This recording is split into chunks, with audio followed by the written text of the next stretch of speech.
जीत ले हम सारी दुनिया। बीच हमें आज बोने दो, रोज उसे थोड़ा बढ़ने दो। छू लेंगे आकाश हम, मन के विचार हकीकत बने। सिद्धि फल से आनंद देंगे, कोशिश कर बढ़े, सोच बुलंद करे।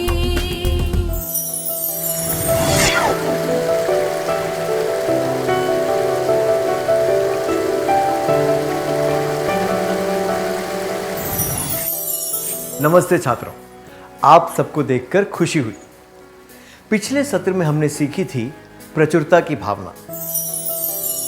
यह भावना दर्शाती है कि हमारे पास कुछ है और हम उसका पूरा लाभ उठाना चाहते हैं। हम प्रचुरता की भावना महसूस कर सकते हैं प्राकृतिक सौंदर्य से, सच्ची दोस्ती से, अपने जीवन में कोई सार्थक कार्य करने से, जिम्मेदारी के साथ कोई उद्देश्यपूर्ण कार्य करने से, सामान्य जीवन और स्वस्थ शरीर से, अच्छे भोजन और उसकी खुशबू का आनंद लेने से, खुशी से भरे पलों को अनुभव करने से, नए विचारों और अवसरों को खोजने से। क्या अब हम प्रचुरता महसूस करने की राह में आने वाली बाधाओं के बारे में बात करें? हम ये भी जानेंगे कि उन बाधाओं को दूर कैसे किया जा सकता है। कल्पना कीजिए कि आप शाम को बस से कहीं जा रहे हैं। आपने खिड़की से बाहर देखा कि डूबते हुए सूरज के आसपास रुपहली बादल है और आसमान में सूर्य की किरणों की लालिमा दिख रही है। आप इस दृश्य का आनंद उठा रहे हैं। आपके पास बैठा यात्री सड़क पर ट्रैफिक को देखकर परेशान हो रहा है और लालिमा से भरे आसमान पर ध्यान नहीं दे रहा है। क्या आपको लगता है कि वो इस प्रचुरता की भावना से दूर है? कुछ लोग इस सौंदर्य को सराहना चाहते हैं, पर उनकी किस्मत इतनी अच्छी नहीं होती कि वे उसका आनंद उठा सकें। आपको अपने जीवन और अपने बारे में क्या लगता है?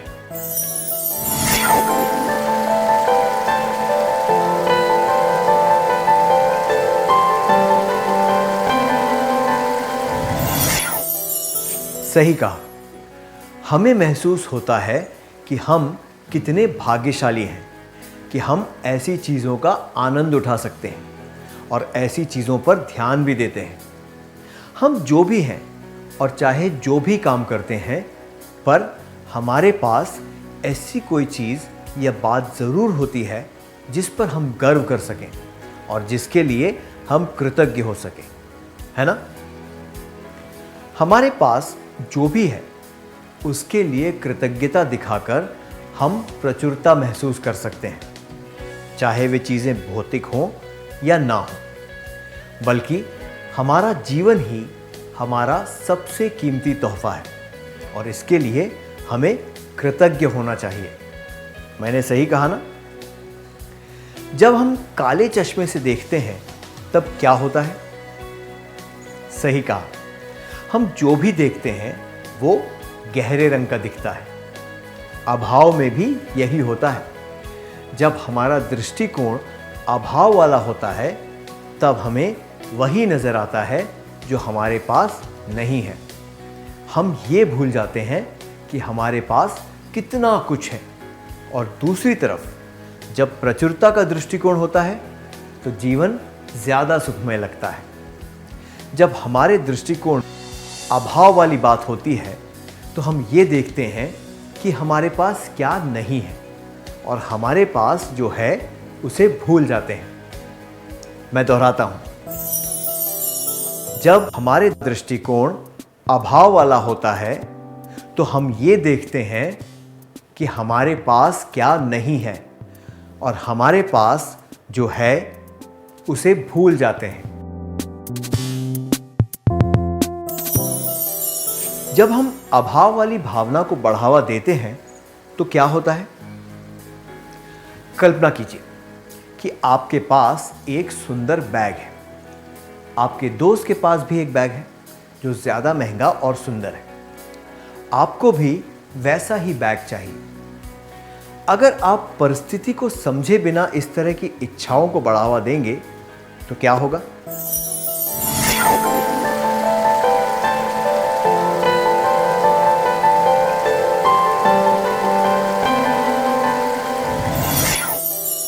धन्यवाद, आपने बहुत अच्छी तरह बताया। अभाव की भावना इन बातों को जन्म देती है: लालच, ईर्ष्या, बराबरी। अभाव की भावना बहुत ही कुटिल होती है। जिनके मन में अभाव की भावना होती है वे कभी संतुष्ट नहीं होते। उन्हें हमेशा ज्यादा से ज्यादा चीजें पाने की इच्छा होती है। इस भावना से ज्यादातर लोगों के मन में लालच बढ़ता है। कुछ लोगों में यह ईर्ष्या के रूप में नजर आती है। लोग बिना किसी समझ के एक दूसरे से तुलना करने लगते हैं। अभाव का एक और परिणाम है बराबरी।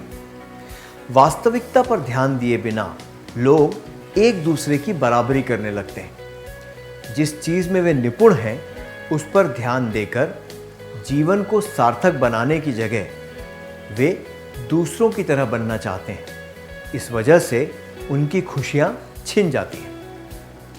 अब मैं आपसे एक प्रश्न पूछूंगा। इस प्रश्न के बारे में आपने कभी ना कभी जरूर सोचा होगा।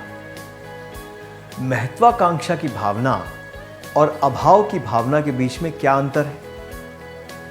उदाहरण के लिए, आपका लक्ष्य है 100 मीटर की रेस जीतना।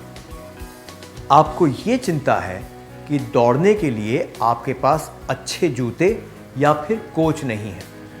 इन दोनों के बीच में क्या अंतर है?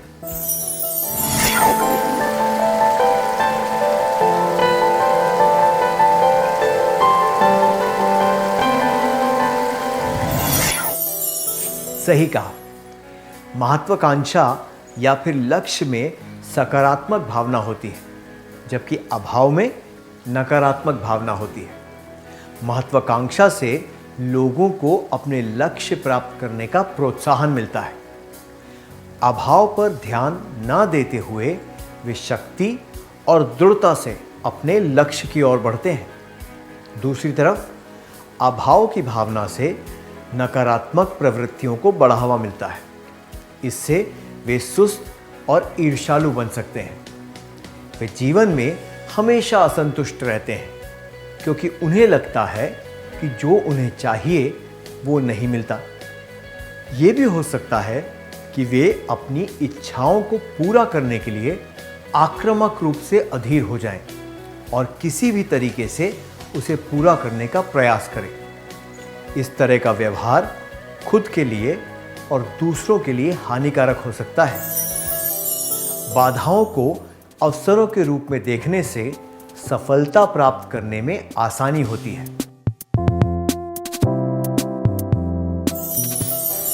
इससे हम अगले प्रश्न पर पहुंचते हैं। हम अभाव की भावना को दूर कैसे कर सकते हैं? इन पंक्तियों पर ध्यान दीजिए। पहले दो पद एक कविता से लिए गए। हे प्रभु, मुझे स्थिरता प्रदान करो ताकि मैं उन चीजों को स्वीकार कर सकूं जिन्हें मैं बदल नहीं सकता।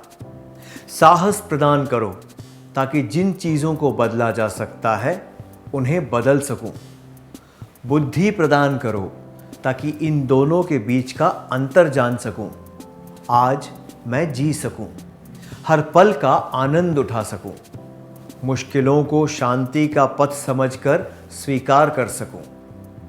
Reynold Niebuhr, the serenity prayer से।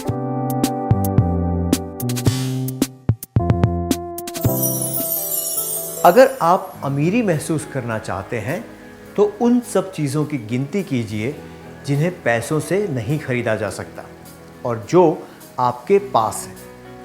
कविता के पद हमें बदली जाने वाली और न बदली जाने वाली चीज़ों का अंतर महत्व बताते हैं। हमें यह भी बताते हैं कि जो बदला जा सकता है उसके लिए कौन से उचित कदम उठाने चाहिए। दूसरी पंक्ति हमें यह बताती है कि अभाव की भावना को दूर करके प्रचुरता की भावना को अपनाना चाहिए। अगर आप अमीरी महसूस करना चाहते हैं तो उन सब चीज़ों की गिनती करिए जिन्हें पैसों से नहीं खरीदा जा सकता और जो आपके पास है। मैं दोहराता हूं, अगर आप अमीरी महसूस करना चाहते हैं तो उन सब चीज़ों की गिनती करिए जिन्हें पैसों से नहीं खरीदा जा सकता और जो आपके पास है। क्या आप ऐसी चीज़ों की सूची बना सकते हैं जो पैसों से नहीं खरीदी जा सकती और आपके पास हैं?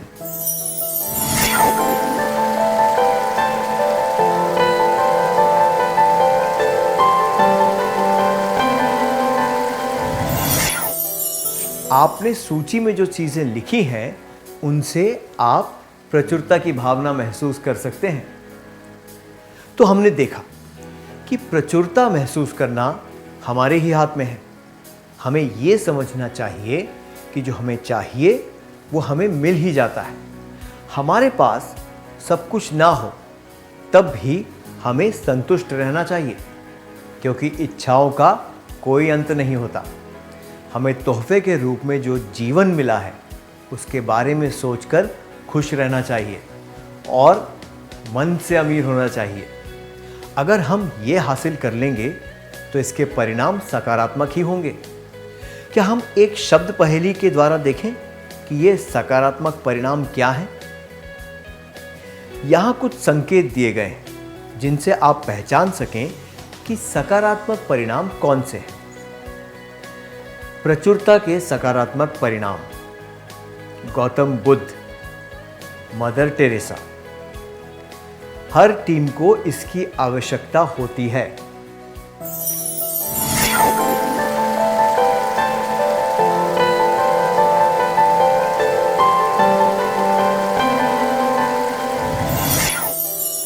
जिन्होंने पहली बार में ही ये शब्द पहचान लिए थे उन्हें बधाई।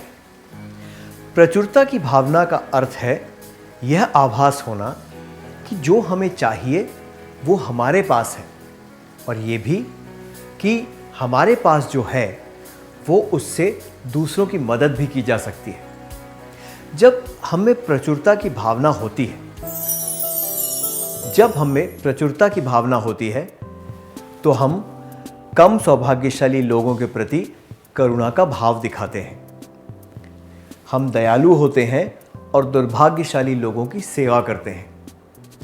हम दूसरों के साथ सहभागिता से काम करते हैं।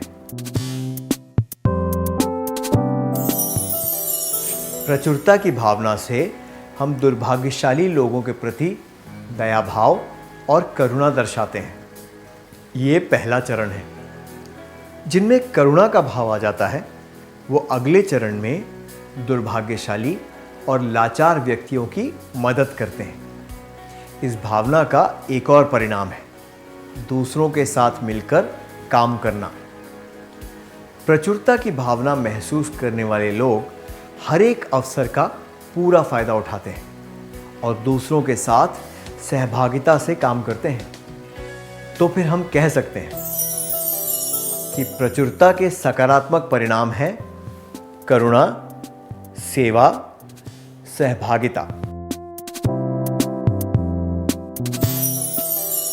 सार्थकता से जीवन जीने का एक तरीका है प्रचुरता की भावना रखना। हमें प्रचुरता की भावना रखते हुए जीवन का पूरा आनंद उठाना चाहिए। क्या अब हम सत्र का सार संक्षेप कर लें?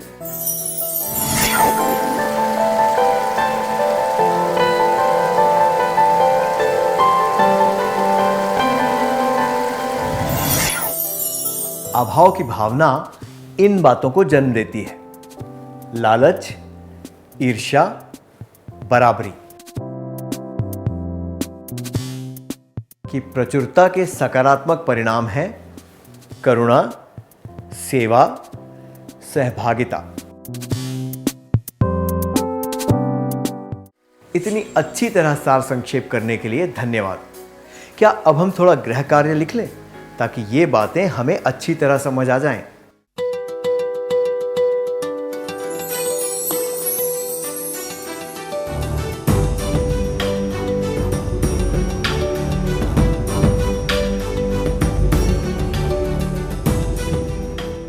प्रश्न 1।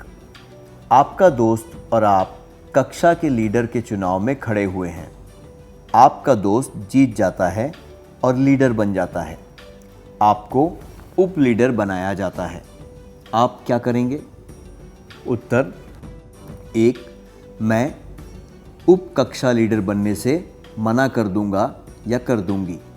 2। मैं कक्षा को धन्यवाद दूंगा या दूंगी कि मुझे यह अवसर मिला और खुशी से ये जिम्मेदारी उठाऊंगा या उठाऊंगी। 3। मैं अधूरे मन से ये जिम्मेदारी लूंगा या लूंगी। प्रश्न 2। आपके दोस्त के पास 2 नए पेन हैं। आपके पास भी पेन है और आपको उसका पेन ज़्यादा आकर्षक लग रहा है। आप क्या करेंगे? उत्तर 1। मैं ये स्वीकार करूंगा या करूंगी कि उसके पेन ज़्यादा सुंदर हैं। 2। मैं उसे कहूँगा या कहूँगी ज़्यादा दिखावा करने की कोशिश मत करो। 3। जब वो आसपास नहीं होगा तब मैं उसका एक पेन ले लूँगा या ले लूँगी।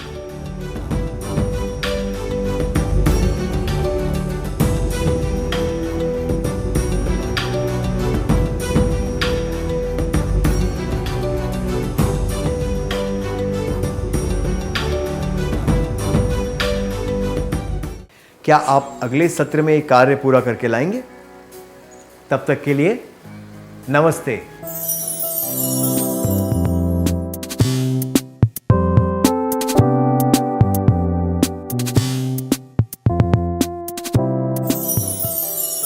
नमस्ते छात्रों, आपसे फिर से मिलकर खुशी हुई। क्या हम प्रश्नों के उत्तर जांच लें?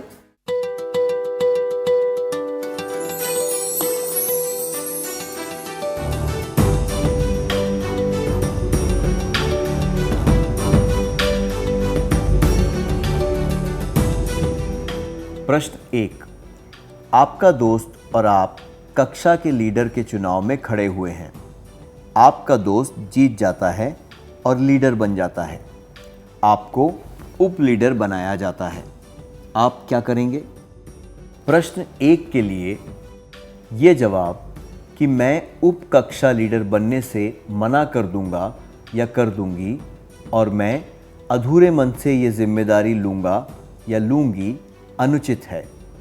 ये दर्शाते हैं कि आप में अभाव वाली भावना है और जो आपके पास है उसके बारे में सोचकर आप प्रचुरता महसूस नहीं कर रहे हैं। जबकि यह जवाब कि मैं कक्षा को धन्यवाद दूंगा या दूंगी कि मुझे यह अवसर मिला और खुशी से ये जिम्मेदारी उठाऊंगा या उठाऊंगी उचित है, क्योंकि ये दर्शाता है कि आप प्रचुरता का दृष्टिकोण अपनाते हुए नेतृत्व के एक अवसर को स्वीकार कर रहे हैं। आपने कौन सा उत्तर चुना?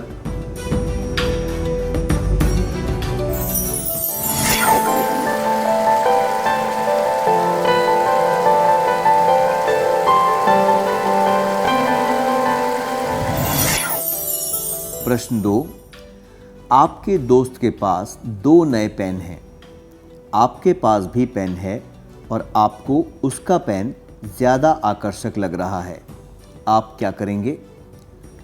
प्रश्न 2 के लिए ये जवाब कि मैं उससे कहूँगा या कहूँगी ज़्यादा दिखावा करने की कोशिश मत करो और ये जवाब कि जब वो आसपास नहीं होगा तब मैं उसका एक पेन ले लूँगा या ले लूँगी अनुचित है।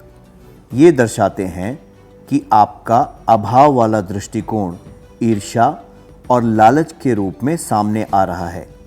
जबकि यह जवाब कि मैं ये स्वीकार करूँगा या करूँगी कि उसके पेन ज़्यादा सुंदर हैं उचित है। ये दर्शाता है कि आप में प्रचुरता की भावना है, जिससे आप नकारात्मक भावना दर्शाए बिना दूसरों की अच्छी किस्मत की सराहना कर रहे हैं। आपने कौन सा उत्तर चुना?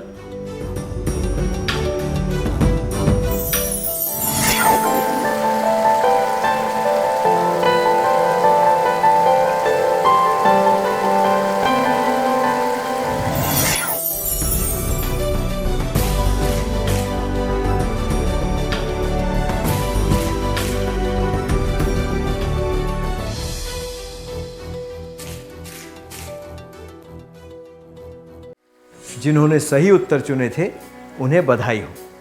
चलिए अब हम अगला सत्र शुरू करते हैं।